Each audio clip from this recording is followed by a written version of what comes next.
نحمده ونصلي على رسوله الكريم. قال الله تبارك وتعالى في القرآن المجيد: أعوذ بالله من الشيطان الرجيم. بسم الله الرحمن الرحيم. إن الذين كفروا بعد إيمانهم ثم ازدادوا كفرا لن تقبل توبتهم وأولئك هم الضالون. عزیزان گرامی اور معزز اساتذہ کرام، اللہ تعالیٰ نے ہمیں بے شمار نعمتوں سے نوازا ہے. ان نعمتوں میں سب سے قیمتی نعمت ایمان ہے. لیکن آج اسی ایمان کی حلاوت سے ہمارا دل خالی ہو چکا ہے. آج اسی کی اہمیت ہمارے دلوں میں باقی نہیں رہی اور ہمارا ایمان کمزور سے کمزور تر ہوتا چلا گیا. کمزوری اس قدر بڑھتی جا رہی ہے کہ ایک نیا مرض ارتداد کی شکل میں سامنے آ رہا ہے اور دن بدن اس میں اضافہ ہوتا جا رہا ہے.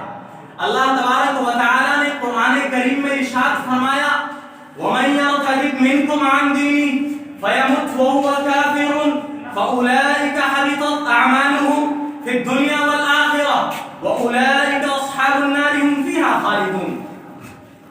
سامعین کرام، اس وقت جس تیزی سے ارتداد کے واقعات رونما ہو رہے ہیں، یہ ملت اسلامیہ کے لیے لمحہ فکریہ ہے. ایک کے بعد ایک، آج یہاں کل وہاں، آئے دن یہ خبر مل رہی ہے کہ فلاں جگہ ایک مسلم لڑکی نے ایک غیر مسلم لڑکے سے شادی کر لی. حد تو یہ ہو گئی، پورا کنبہ، پورا خاندان ارتداد کی زد میں ہے. اخبارات و رسائی میں آئے دن اس طرح کے واقعات نظر آتے رہتے ہیں. اسلام اور مسلمانوں کو بدنام کرنے والے یہ واقعات اب روز کی کہانی بن گئی ہیں.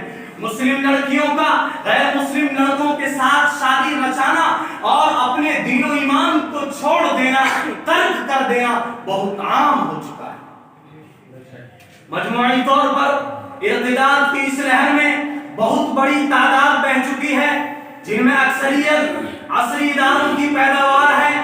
اور یہ صرف کسی ایک قصبہ یا شہر کی بات نہیں، بلکہ پورے ملک کے مختلف حصوں سے یہ خبر سامنے آ رہی ہے. گزشتہ دنوں مختلف طرح کی رپورٹ سامنے آئی ہے جسے دیکھ کر دل کانپ اٹھتا ہے، رونگٹے کھڑے ہو جاتے ہیں. صرف دہلی اور اس کے اطراف میں گزشتہ ایک سال کے اندر 500 سے زائد مسلم لڑکیاں غیر مسلم لڑکوں کے ساتھ شادی کر کے اپنے گھر سے فرار ہو چکی ہے.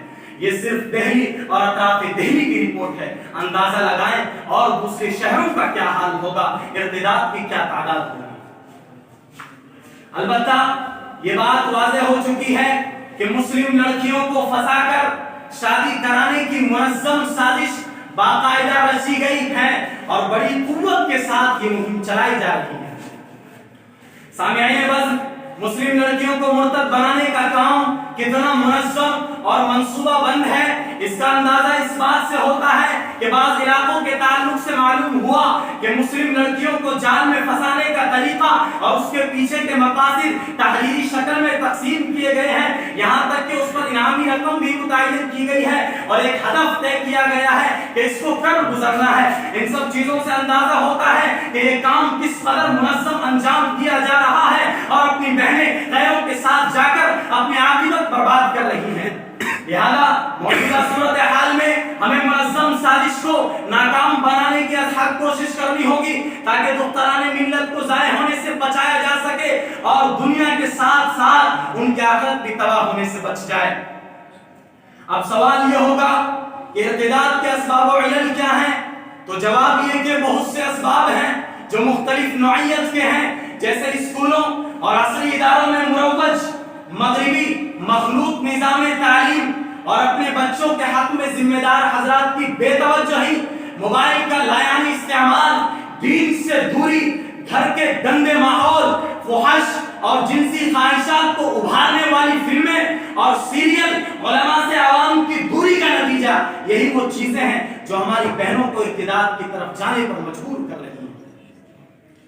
سامعین کرام، جب ہماری بچیاں اور ہماری بہنیں اسکول جاتی ہیں تو سورج اور زمین کی پوجا کروائی جاتی ہے.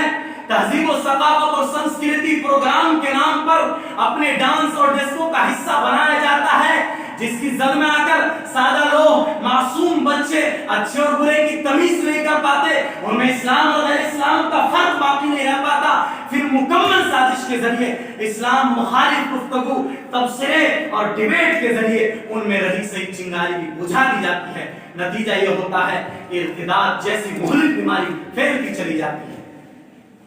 حقیقت یہ ہے کہ آج بھی اسلام میں روکنے کے لیے، معاشرے کو اسلامی بنانے کے لیے ہمیں اسلامی تعلیمات اور تربیت کو عام کرنا ہوگا، جس کی بے شمار مثالیں تاریخ و سیر میں موجود ہیں۔ جب حضرت ام سلیم رضی اللہ عنہا بیوہ ہو گئی تو حضرت ابو طلحہ نے ان کو نکاح کا پیغام بھیجا، جو اس واقعہ کے وقت تک مسلمان نہیں ہوئے تھے، لیکن حضرت ام سلیم ایمان لا چکی تھی۔ حضرت ام سلیم نے ان کو دو ٹوک جواب دیا اور فرمایا، اے ابو طلحہ، اللہ کی قسم آپ کی حیثیت ایسی ہے کہ آپ کا پیغام رد نہ کیا جائے، لیکن مسئلہ یہ ہے کہ میں مسلمان ہوں اور آپ کافر ہیں، کسی مسلمان عورت کے لیے جائز نہیں، مناسب نہیں، حلال نہیں کہ وہ کسی غیر مسلم سے شادی کرے۔ اب سوال اور کوئسچن یہ ہے کہ ارتداد کے تئیں ہماری ذمہ داریاں کیا ہیں؟